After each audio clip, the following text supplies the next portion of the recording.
Hi everyone, I'm so excited to be here. Our One School One book this year is Holes by Louis Sachar. It is one of my favorite books ever, and I am very happy to be the first person to read chapters 1 through 4. Part 1. You're entering Camp Green Lake. There is no lake at Camp Green Lake. There once was a very large lake here, the largest lake in Texas. That was over 100 years ago. Now it's just a dry, flat wasteland. There used to be a town of Green Lake as well. The town shriveled and dried up along with the lake and the people who lived there. During the summer, the daytime temperature hovers around 95 degrees in the shade, if you can find any shade. There's not much shade in a big dry lake. The only trees are two old oaks on the eastern edge of the lake. A hammock is stretched between the two trees, and a log cabin stands behind that. The campers are forbidden to lie in the hammock. It belongs to the warden. The warden owns the shade. Out on the lake, rattlesnakes and scorpions find shade under rocks and in holes dug by the campers. Here's a good rule to remember about rattlesnakes and scorpions. If you don't bother them, they won't bother you, usually. Being bitten by a scorpion or even a rattlesnake is not the worst thing that can happen to you. You won't die, usually. Sometimes a camper will try to be bitten by a scorpion or even a small rattlesnake. Then he'll get to spend a day or two recovering in his tent instead of having to dig a hole out on the lake. But you don't want to be bitten by a yellow-spotted lizard. That's the worst thing that can happen to you. You will die a slow and painful death. Always. If you get bitten by a yellow-spotted lizard, you might as well go into the shade of the oak tree and lie in the hammock. There's nothing anyone can do to you anymore. Chapter 2. The reader's probably asking, why would anyone go to Camp Green Lake? Most campers weren't given a choice. Camp Green Lake is a camp for bad boys. If you take a bad boy and make him dig a hole every day in the hot sun, it will turn him into a good boy. That was what some people thought. Stanley Yelnats was given a choice. The judge said, you may go to jail or you may go to Camp Green Lake. Stanley was from a poor family. He had never been to camp before. Chapter 3. Stanley Yelnats was the only passenger on the bus, not counting the driver or the guard. The guard sat next to the driver with his seat turned around facing Stanley. A rifle lay across his lap. Stanley was sitting about 10 rows back, handcuffed to his armrest. His backpack lay on the seat next to him. It contained his toothbrush, toothpaste, and a box of stationery his mother had given him.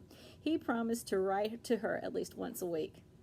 He looked out the window, although there wasn't much to see, mostly fields of hay and cotton. He was on a long bus ride to nowhere. The bus wasn't air-conditioned, and the hot, heavy air was almost as stifling as the handcuffs.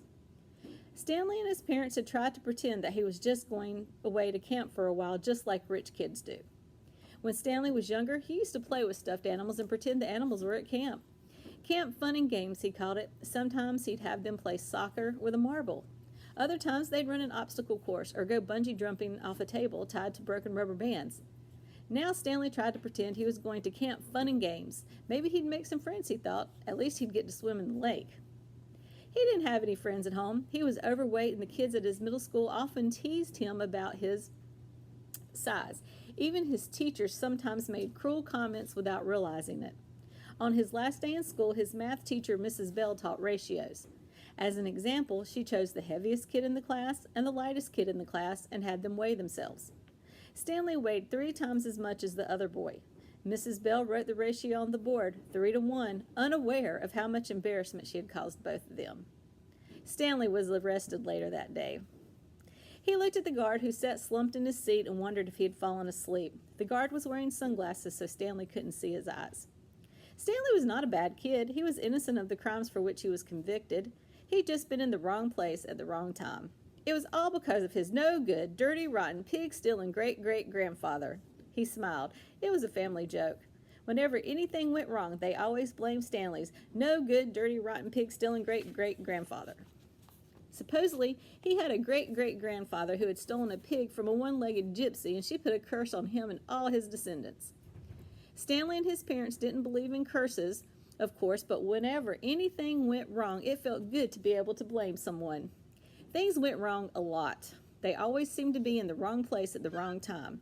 He looked out the window at the vast emptiness. He watched the rise and fall of a telephone wire. In his mind, he could hear his father's gruff voice softly singing to him. If only, the woodpecker sighs, the bark on the tree was just a little bit softer. While the wolf waits below, hungry and lonely, he cries to the moon, if only, if only. It was a song his father used to sing to him. The melody was sweet and sad, but Stanley's favorite part was when his father would howl the word moon. The bus hit a small bump and the guard sat up, instantly alert. Stanley's father was an inventor. To be a successful inventor, you needed three things: intelligence, perseverance, and just a little bit of luck. Stanley's father was smart and had a lot of perseverance. Once he started a project, he would work on it for years, often going days without sleep. He just never had any luck. Every time an experiment failed, Stanley could hear him cursing his dirty, rotten, pig-stealing great-great-grandfather. Stanley's father was also named Stanley Yelnats. Stanley's father's full name was Stanley Yelnats III. Our Stanley is Stanley Yelnats IV.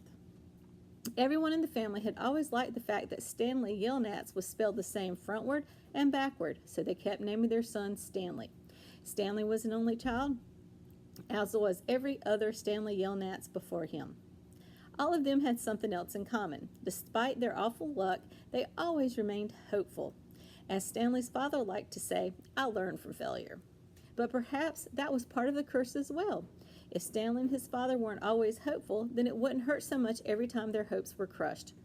Not every Stanley Yelnats has been a failure, Stanley's mother often pointed out whenever Stanley or his father became so discouraged that they actually started to believe in the curse. The first Stanley Yelnats, Stanley's great-grandfather, had made a fortune in the stock market. He couldn't have been too unlucky. At such times, she neglected to mention that the bad luck that befell the first Stanley Yelnats. He lost his entire fortune when he was moving from New York to California. His stagecoach was robbed by the outlaw Kissin' Kate Barlow. If it weren't for that, Stanley's family would now be living in a mansion on a beach in California. Instead, they were crammed in a tiny apartment that smelled of burning rubber and foot odor. If only, if only. The apartment smelled the way it did because Stanley's father was trying to invent a way to recycle old sneakers.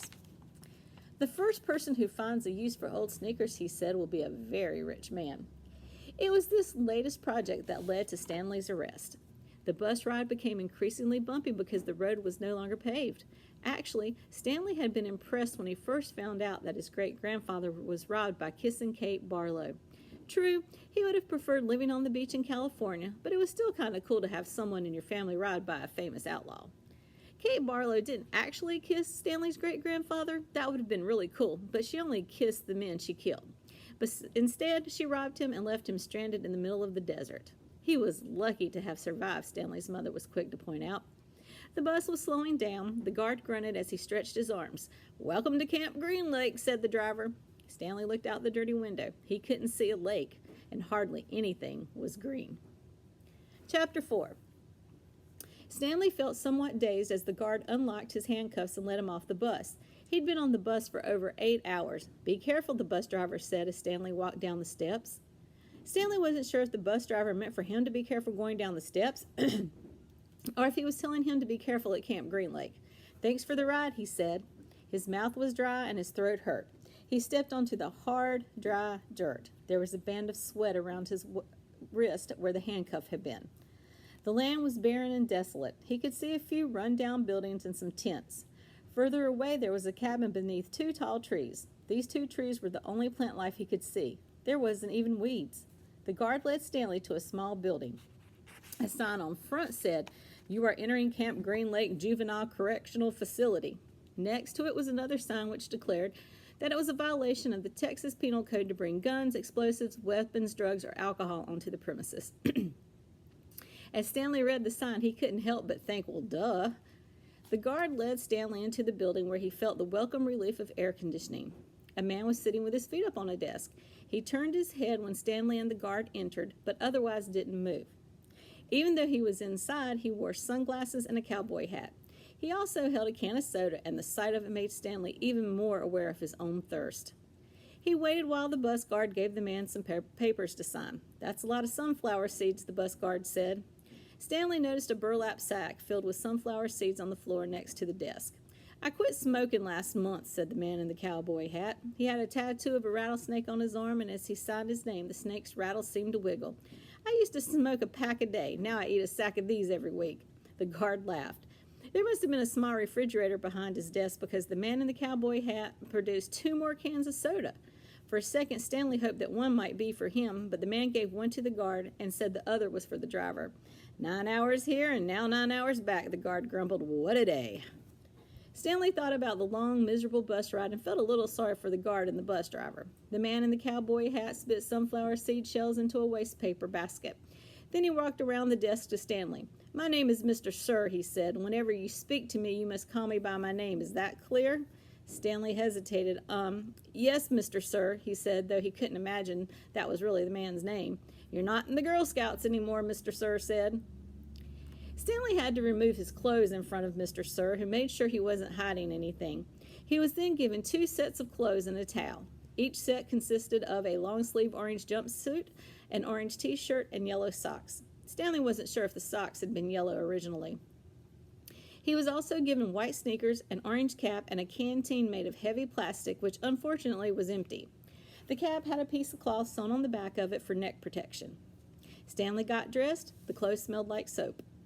Mr. Sir told him that he should wear 1 set to work in and 1 set for relaxation. Laundry was done every 3 days. On that day, his work clothes would be washed. Then the other set would become his work clothes, and he would get clean clothes to wear while resting. You are to dig 1 hole each day, including Saturdays and Sunday. Each hole must be 5 feet deep and 5 feet across in every direction. Your shovel is your measuring stick. Breakfast is served at 4:30. Stanley must have looked surprised because Mr. Sir went on to explain that they started early to avoid the hottest part of the day. No one's going to babysit you, he added. The longer it takes you to dig, the longer you will be out in the sun. If you dig anything up interesting, you are to report it to me or any other counselor. When you finish, the rest of the day is yours. Stanley nodded to show he understood. This isn't a Girl Scout camp, said Mr. Sir. He checked Stanley's backpack and allowed him to keep it. Then he led Stanley outside into the blazing heat. Take a good look around you, Mr. Sir said. What do you see? Mr. Stanley looked out across the vast wasteland. The air seemed thick with heat and dirt. Not much, he said, then hastily added, Mr. Sir. Mr. Sir laughed. You see any guard towers? No. How about an electric fence? No, Mr. Sir. You want to run away, Mr. Sir asked him. Stanley looked back at him, unsure what he meant.